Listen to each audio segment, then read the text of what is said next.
নাদনঘাট থানার অন্তর্গত গৌরাঙ্গপাড়া এলাকায় শুক্রবার রাতে আচমকায় একটি বাড়িতে আগুন। এলাকার মানুষের প্রাথমিক অনুমান শর্ট সার্কিট থেকে এই আগুন লেগে যায় হরিপদ বিশ্বাস নামের ওই ব্যক্তির বাড়িতে এদিন শুক্রবার রাতে। এলাকাবাসীরা জল দিয়ে প্রথমে আগুন নেভানোর চেষ্টা করলেও পরবর্তী সময় কালনা দমকলের একটি ইঞ্জিন এসে আগুন নিয়ন্ত্রণে আনে। বাড়ির গৃহকর্তা এদিন জানান 15,000 টাকা ক্যাশ সহ বিভিন্ন সরকারি নথি এবং ঘরের আসবাবপত্র পুড়ে নষ্ট হয়ে গিয়েছে। ঘটনায় এলাকায় চাঞ্চল্য ছড়িয়ে পড়েছে। সৈয়দ আবু জাফরের রিপোর্ট, MBS নিউজ।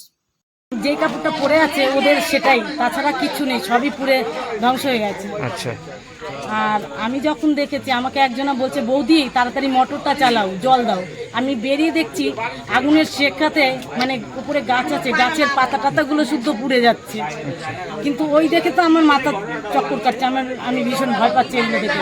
তবুও মানে সাহস করে মোটরটা চালাতে গিয়ে দেখছি কারেন্টটাও নামিয়ে দিচ্ছে, নামিয়েছে। আগুনে সব শেষ, আপনি একজন প্রধান, কিছু সহযোগিতা বা কিছু দেখছি কি করা যায়। পুলিশ প্রশাসন কে এসছে? হ্যাঁ এসছিল, ফায়ার ব্রিগেড থেকে এসছিল এবং থানা থেকেও সিভিক ভলেন্টিয়ারকে পাঠানো হয়েছিল এবং তারা বলে গেল কালকে গিয়ে একটা জিটি করতে। তারপরে ভিডিও অফিসে। আপনার নাম, পরিচয়? আমার নাম কানন বর্মন, নসরপুর পঞ্চায়েতের প্রধান এবং আমার বাড়ি গৌরাঙ্গপাড়া। আমার বাড়িতে আমার চাটার বাড়ি দৌড়িয়ে আসলাম, যদি খুব আগুন। তারপরে গ্যাং ট্যাঙ্কগুলো নামানো হলো ওখান থেকে, তারপর ট্যাঙ্কি ছিল গ্যাসের ট্যাঙ্কি, ওটা সরানো হলো। তারপরে সব পাড়ার ছেলেবেলে এসে মোটা 1-150 ছেলেবেলে এসে আগুন বালতি দিয়ে জল। কিরম কি ক্ষতি করতে হয়েছে? হ্যাঁ, কিরম ক্ষতি হয়েছে? ক্ষতি মানে অনেক টাকায় ক্ষতি হয়েছে, কারণ অনেক কিছু নেই বাড়িতে, সব শেষ। ফায়ার ব্রিগেড এসছে, ঢুকলো ওরা ভেতরে? হ্যাঁ, ফায়ার ব্রিগেড এসেছিল। এবার দেখুন এখানে আসার মতো জায়গা নেই রাস্তায়। এটা কোন জায়গা? এটা কোন জায়গা? এটা গৌরাঙ্গপাড়া। আচ্ছা, কি চাইছেন এখন? এখন চাইছি, এখন আমার এটা জেঠু, এটা ওনার যেন আইনের হোক বা যেভাবে হোক, ওনারা একটু সহযোগিতা যদি সবাই করে, আচ্ছা, সেটা আমরা চাইছি আর কি। আচ্ছা, আপনার নাম? প্রদীপ বিশ্বাস। জেঠুর নাম? হরিপদ বিশ্বাস। এটা কোন জায়গা? এটা মধ্য গৌরাঙ্গপাড়া, মানে পাশের বাড়ি একটা দিদি, উনি একটা মিটিং থেকে আসছিল, দেখে জানলায় যে আগুনের ইয়েটা বেরোচ্ছে। আচ্ছা, হ্যাঁ, দিয়ে আমরা তখন আমি পাশের বাড়ি, আমি ঘর থেকে দেখছি যে ধোঁয়া বেরোচ্ছে। আমি চেঁচাচ্ছি যে দাদা মোটর চালান করে চিল্লাচ্ছি, মানে ওই সাইডে আমরা ওই দিক থেকে এদিকে আসতে পারছি না, এত জোরে ধরে গেছে।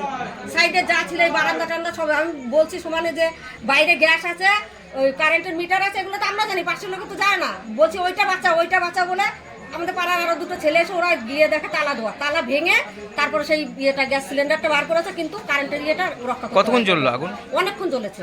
কারা এসে আমাদের পাড়ার ছেলেগুলো, আমরা খুব চেঁচামেচি করেছি, লোকজন সব চলে এসছে, এসে তারপরে বালতি করে জল টল নিয়ে বালতি করে আর মোটরের তো ব্যবস্থা। পরে আমাদের ছেলেরা এসে এই পাশের পাড়ার থেকে কারেন্টের পাইপে জল এনে তারপরে নিয়ে। এটা কোন জায়গা? এটা গৌরাঙ্গপাড়া। আপনার নাম? আমার নাম প্রজাপতি। কে হয় এই বাড়িওয়ালা? কে? এটা আমার মামা শ্বশুর। আমি আসা কারেন্টের ফিরে সারা লাগবে। আচ্ছা, তারপর আমি এসে দেখলাম যে আগুন লেগেছে, তখন পাড়ার ছেলেবেলে সবাই ডাকলাম, সবাই আসলো, আসে তারপরে নিয়ে দিচ্ছে। কি ক্ষতি হলো এই আগুনে? আগুনে আমার সবাই দলিলপত্র, দরকারি কাগজপত্র, টাকা পয়সা সব শেষ হয়ে গেছে। কত টাকা? আমার ব্যাগ ছিল 15,000 টাকা। ওটা শেষ, তাই তো? এই তাঁত ফাঁত এগুলো সব পুড়ে গেছে নাকি? 7-5 সব কাগজ যা ছিল আমার সব শেষ হয়ে যায়। কত টাকার ক্ষতি? প্রায় 80-90,000 টাকা। ফায়ার ব্রিগেড এসছে, ওরা কিছু করলো? ওরা লিখে বলে নিয়ে আসছে। আপনার নাম? আমার নাম হরিপদ বিশ্বাস। এটা কোন জায়গা? গৌরাঙ্গপাড়া।